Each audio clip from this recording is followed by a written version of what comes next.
এটা একটা সাধারণ মঞ্চ, এখানে যে কেউ তার স্বাধীন মতামত জানাতেই পারে। তবে আমরা যাদেরকে এখানে ডেকেছি তাদের কথাটা আমরা আগে শুনিনি।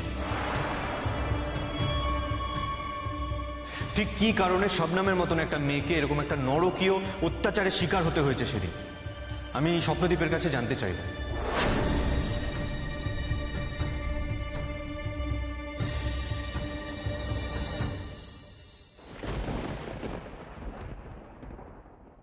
নমস্কার। বরাবরের জন্য রোহিণী আমার খুব ভালো বন্ধু, আমার বেস্ট ফ্রেন্ড। হ্যাঁ, যশ আমার বন্ধু। আর রাহুলদার সঙ্গে তো একটা সময় আমার ভালো বন্ধুত্ব ছিলই। ছোটবেলা থেকে একটাই কথা জেনেছি, কোনো বন্ধু যদি আমাকে আগুনে ঝাঁপ দিতে বলে তাহলে আমি চোখ বন্ধ করে আগুনে ঝাঁপ দিয়ে দেব।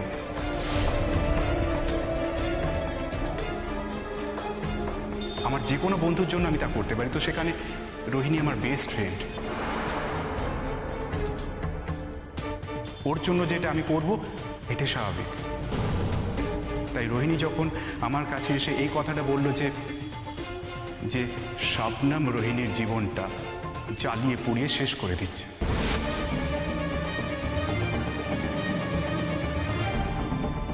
আর যশের সঙ্গে শবনমের একটা অবৈধ সম্পর্ক আছে,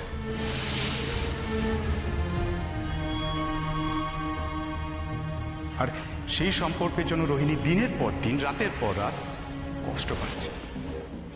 সেই কষ্ট সহ্য করতে না পেরে রোহিণী আত্মহত্যার পথ বেছে নিয়েছিল।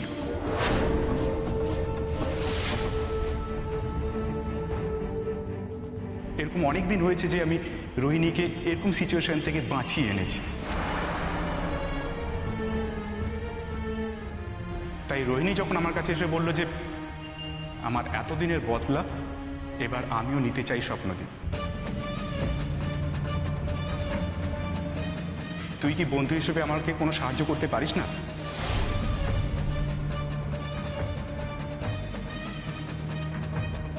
তখন আমি রোহিণীকে বলেছিলাম যে তোর যে সাহায্য লাগবে তুই আমাকে বল, আমি সব সাহায্য করতে পারি,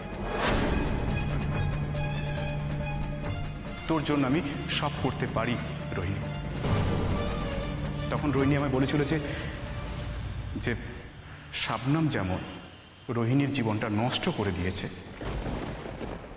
তাই রোহিণীও চায় শবনমের কেরিয়ারটা শেষ করে দিতে।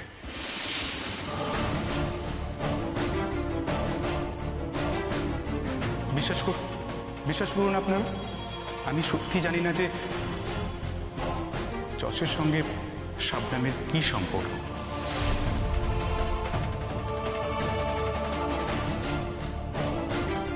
কিন্তু রোহিণী যশের স্ত্রী, তাই রোহিণী বেটার বলতে পারবে যে যশের সঙ্গে শবনমের কি সম্পর্ক। চিরটাকাল রোহিণীর মুখে আমরা জেনে এসেছি যে যশের সঙ্গে শবনমের একটা অবৈধ সম্পর্ক আছে।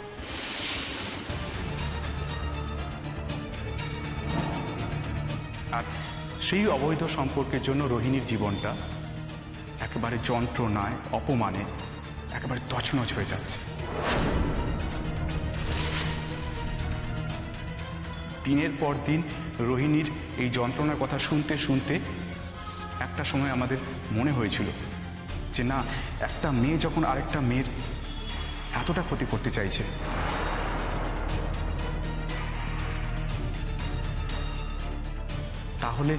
তাহলে সেই মেয়েটার কেরিয়ার শেষ করে দিতে আমি কোনো অন্যায় করব বলে মনে করি না।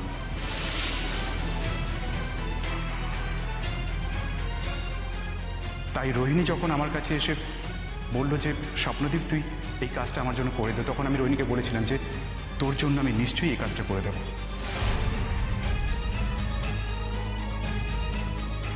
তোর জন্য যা করতে হয় আমি সবটা করব। আর তারপর আমারই পরিচিত শবনমের পাশে বসা দুজন বন্ধুকে বলি চিটিং সাপ্লাই করতে। হ্যাঁ, আমি মানছি যে আমি যে কাজটা করেছি অন্যায় করেছি, কিন্তু বন্ধুগণ আপনারা এবং এখানে উপস্থিত মাননীয় স্যাররা, আপনারা একবার ভালো করে ভেবে দেখুন তো, একটা মেয়ে প্রত্যেক দিন চোখের জল না ফেলে ভাত খেতে পারতো না, একটা মেয়ে বছরের পর বছরের একটা সম্পর্কের পর যখন যখন একটা ছেলেকে বিয়ে করেছে, সে তার চোখের সামনে দেখতে পাচ্ছে যে সেই ছেলেটি অন্য একটি মেয়ের প্রতি অনুরক্ত, আর সেই মেয়েটি অন্য কেউ নয়, শাবনম।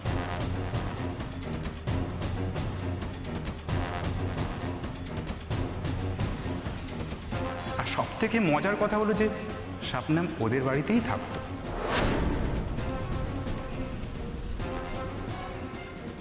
শাবনম দিনের পর দিন রোহিণীকে যন্ত্রণা দিয়েছে।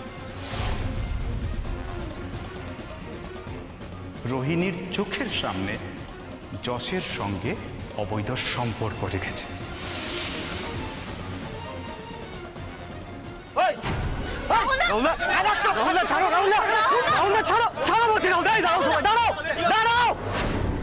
উত্তেজিত হও না রাহুলদা, ও যখন কিছু বলতে চাইছে ওকে বলতে দাও। বল স্বপ্নদীপ। আমি যা সত্যি বলে জেনেছি সেটাই আপনাদের সকলের সামনে বললাম।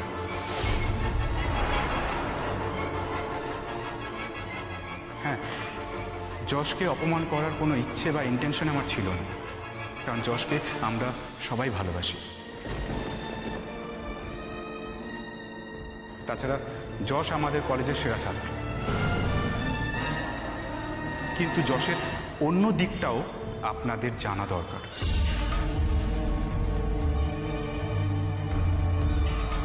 যশ যখন পাবলিকলি তার বউকে মেলাইন করছে, আপনাদের সামনে বউয়ের অপরাধ নিয়ে বিবৃতি দিচ্ছে, তখন যশের অপরাধটাও আপনাদের জানা উচিত বলে আমি মনে করি।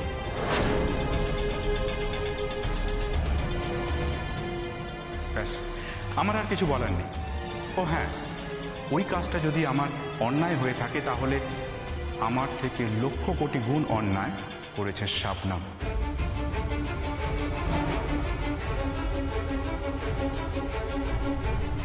সো আপনারা সেই দিকটাও বিচার করবেন, এটাই আপনাদের কাছে আমার অনুরোধ।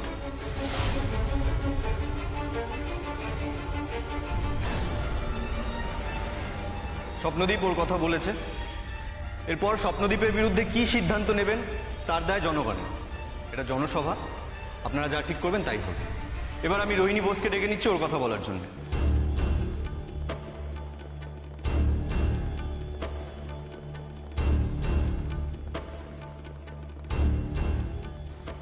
নমস্কার স্বপ্নদীপ। স্বপ্নদীপ আমার অনেক দিনেরই বন্ধু।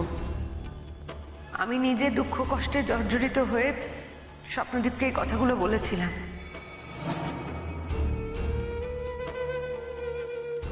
কিন্তু সে সমস্ত কথায় আমি আজকে আর যেতে চাই না। নিজের স্বামী সম্পর্কে অত্যন্ত ব্যক্তিগত কয়েকটা কথা এরকমভাবে পাবলিক প্লেসে বলতে কোনো মেয়েরই ভালো লাগার কথা নয়।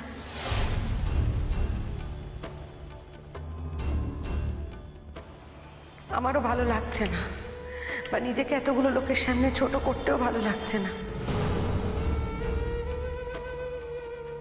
আমি শুধু একটা কথাই বলতে চাই, আমি আমার স্বামীকে নিয়ে সুখে থাকতে চাই। যে মানুষটাকে আমি এতগুলো বছর ধরে ভালোবেসেছি, তার সঙ্গে আমি সারাটা জীবন সুখে সংসার করতে চাই। তাকে আমি আজীবন আমার পাশে বন্ধু হিসেবে পেতে চাই। পৃথিবীর সবকিছু আমি ভাগ করে নিতে পারি, কিন্তু আমি যশকে কারোর সাথে ভাগ করতে পারবো না। আমি সত্যি পারবো না।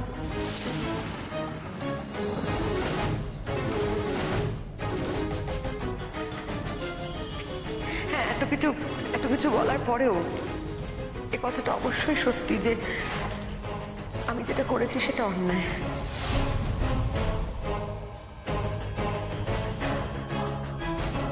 খুবই অন্যায়।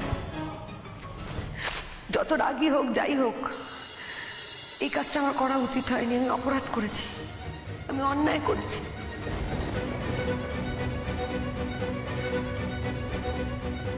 শাবনম একটা ব্রাইট স্টুডেন্ট, অত্যন্ত ব্রাইট স্টুডেন্ট। ওর ভীষণ ভালো কেরিয়ার, আগামী দিনে ও বিরাট বড় ডাক্তার হবে হয়তো।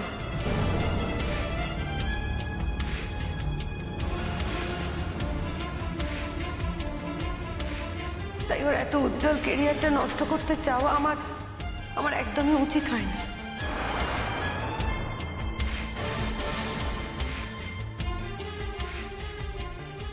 আমি শবনমের কাছে ক্ষমা চাইছি।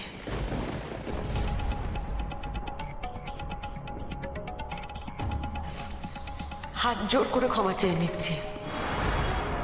তবে তার সঙ্গে আমি শবনমকে একটু ভেবে দেখার আর্জি জানাচ্ছি যে শবনম যখন রাহুলদার মতো একজন পরম বন্ধুকে নিজের নতুন জীবনে পাশে পেয়ে গেছে, তখন ও একবার বিচার করে দেখুক, ভেবে দেখুক যে আমি আমার স্বামীকে নিয়ে সুখী থাকার অধিকার রাখতে পারি কিনা।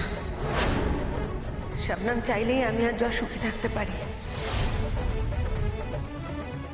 শবনম প্লিজ এই ব্যাপারটা একটু ভেবে দেখুক, এটাই আমার ওর কাছে অনুরোধ রইল।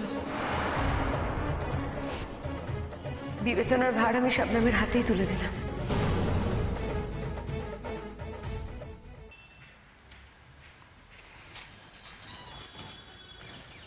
আমি জানি তোমরা সবাই চুপ কেন। তোমরা একটা দ্বিধায় ভুগছো, একটা মিথ্যে ডিলেমায় ভুগছো। তোমরা কিছুক্ষণ আগে যাদের বিরুদ্ধে সেমন সেমন ধ্বনি উঠেছিল, এখন তাদের বিরুদ্ধে তোমরা সেমন সেমন আর বলতে পারছো না।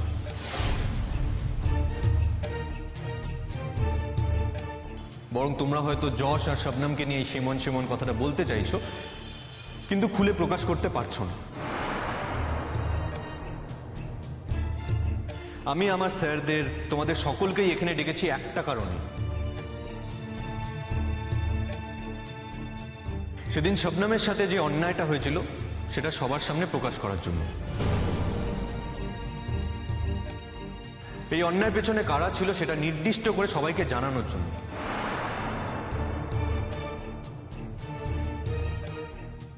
উল্টো দিক থেকে যে কোনো প্রতিরোধ আসবে না এটা আমি ভাবিনি, তা কিন্তু একদমই নয়। আমি জানতাম।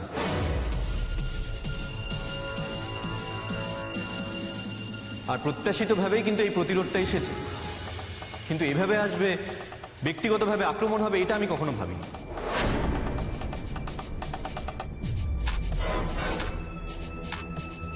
তবু যা সত্যি তা তো সত্যি। আমি যখন এখানে সবার সামনে আমার স্ত্রীকে আনতে পেরেছি, ওর নামটা এখানে সবার সামনে নিতে পেরেছি, তখন আমার জীবনের আসল সত্যটাও সবার সামনে বলার সৎসাহস রাখি। আমি শবনমকে একটি আদর্শ মেয়ে বলে মনে করি। আমি শবনমকে ভালোবাসি।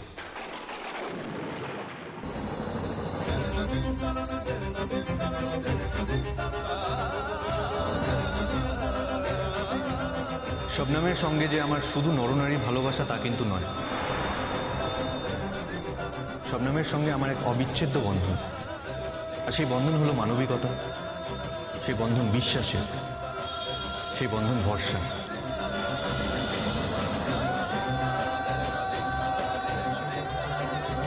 আমি যেমন আমার স্ত্রীকে অবহেলা করি না, ঠিক তেমনই শবনমকে কেউ অবহেলা করলে সেটাও মেনে নিতে পারি না।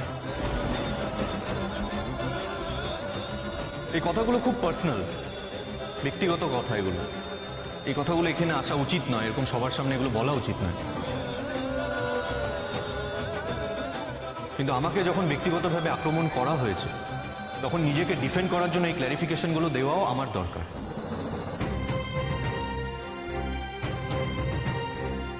এই কথাটা একদমই সত্যি যে শবনম কোনোদিনও আমার আর রোহিণীর মধ্যে বাধা হয়ে দাঁড়ায়নি।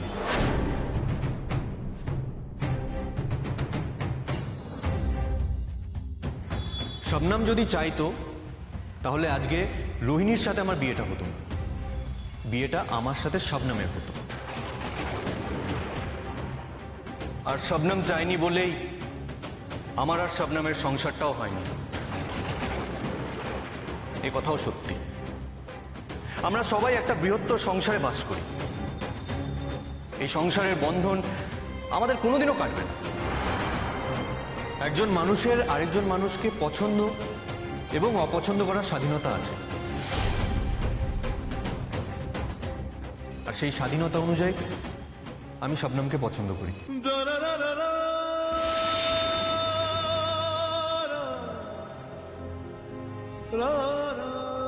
আর সেই স্বাধীনতা অনুযায়ী বহু বছর রোহিণীর সাথে থাকার পর আমি রোহিণীকে অপছন্দ করি।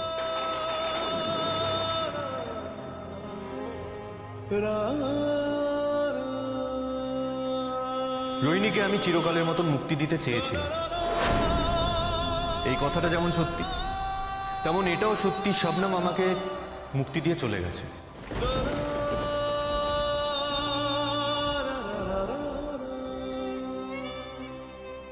কিন্তু যাই হয়ে থাকে, ব্যক্তিগত জীবনের সাথে পেশাগত জীবনের কখনো তুলনা হয় না।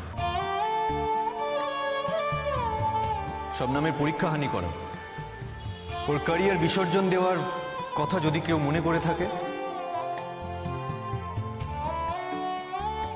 তাহলে এটা একটা অপরাধ, নির্মম অপরাধ, আর এই অপরাধের কোনো ক্ষমা হয় না।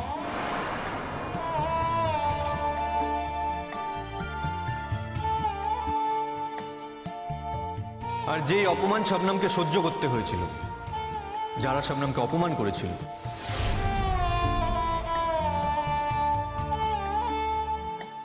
মিথ্যে বদনাম দিয়েছিল, তাদেরকে আজকে এখানে ডাকা আমার কর্তব্য, আর আমি সেটাই করতে পেরেছি। এবার আমি শবনমকে ডেকে নিয়েছি।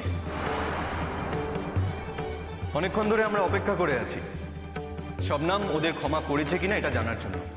আজকে এর উত্তর শবনমকে দিতেই হবে। শবনম, শাবনাম শাবনাম প্লিজ, যশকে এভাবে ছোট করো না। তাকে এতগুলো ছেলেমেয়ের সামনে দাঁড়িয়েও তোমার সম্বন্ধে যা ধারণা সেটা কিন্তু প্রকাশ করেছে। প্লিজ ওকে ছোট করো না। আজকে ও যে কাজটা করেছে সেটাকে তোমার অ্যাডমিট করা উচিত। আর তাছাড়া তোমাকে এখানে আনা হয়েছে তার একটাই কারণ, যারা অন্যায় করেছে তাদেরকে তুমি কিছু না বলে চলে যাবে, সেটা তো হতে পারে না। তুমি বুঝতে পারছো না রাহুল দা, আমি পাবলিকলি গিয়ে এসব কথা বলতে পারবো না। ঠিক আছে, কিন্তু যারা যারা ক্ষমা চাইলো তাদের উদ্দেশ্যে তো কিছু বলতে হবে তোমায়। শবনম আমাকে আজ অব্দি কোনোদিনও অসম্মান করেনি, বরং আমার জীবনের শ্রেষ্ঠ সম্মানগুলো সব শবনমই আমাকে এনে দিয়েছে। আমি বিশ্বাস করি আজও আমাকে সে অসম্মান করবে না। আমরা সকলে অপেক্ষা করছি শবনমের এখানে আসার জন্য।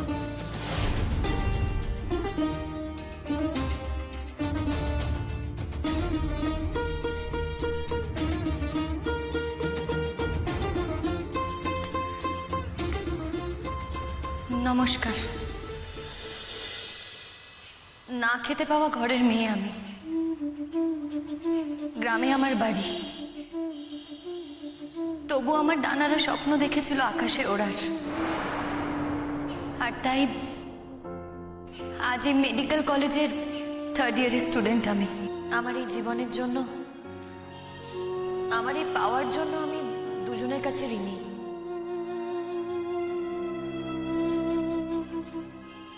যাদের ঋণ আমি সারা জীবনেও শোধ করতে পারবো না।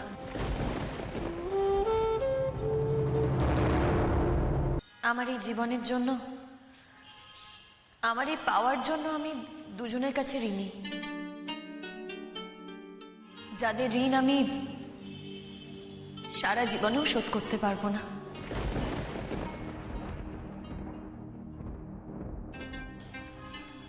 প্রথমজন আমার পিসি, রঞ্জা পিসি।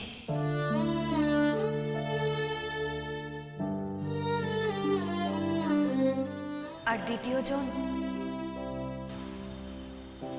যশোজিৎ বোস।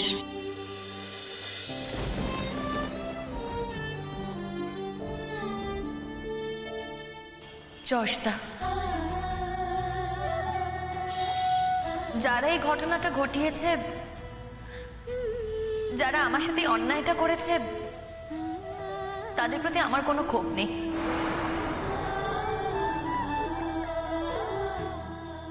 আমি শুধু পরীক্ষাটা দিয়ে গ্রামে ফিরে যেতে চেয়েছিলাম,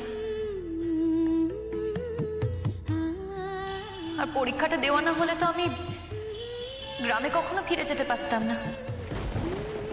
সত্যি সত্যি এই শহর আমার জন্য না, তাই ক্ষমা চাওয়ার কোনো প্রশ্নই ওঠে না। আমার যেই সহপাঠীরা আমার সাথে এই ঘটনা ঘটিয়েছে, তারা এরপরেও আমার সহপাঠীই থাকবে। শুধু তাদের কাছে আমার অনুরোধ, ভবিষ্যতে কারো প্ররোচনায় যেন অন্য ছাত্রছাত্রীর ওরা ক্ষতি না করে।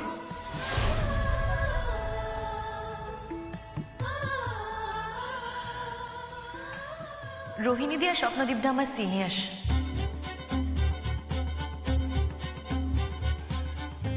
আর স্বপ্নদীপদার সঙ্গে আমার আগেই সম্মানের লড়াই চলছিল।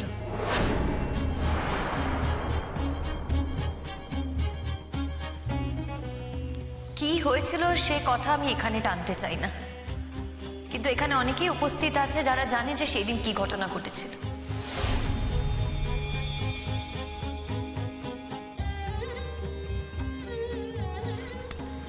তাই স্বপ্নদীপদার মতো মানুষ অনেক খারাপ কাজ করতে পারে, সেটা স্বাভাবিক, এবং সেটা আমি বিশ্বাস করি, কারণ সেটা স্বপ্নদীপদার ধর্ম, স্বপ্নদীপদার রুচি। স্বপ্নদীপদার সারা জীবন এসব কাজই করবে। আজ আমার যা ক্ষতি করেছে তার থেকেও বেশি ক্ষতি করার চেষ্টা করবে অন্য কারোর। এই নিয়ে আমার কোনো দ্বিধা নেই। তাই সে ক্ষমা করার না করার ঊর্ধ্বে। কিন্তু রোহিণীদি আমার কাছে এসে ক্ষমা চাক, সেটা আমি কখনো মেনে নিতে পারবো না।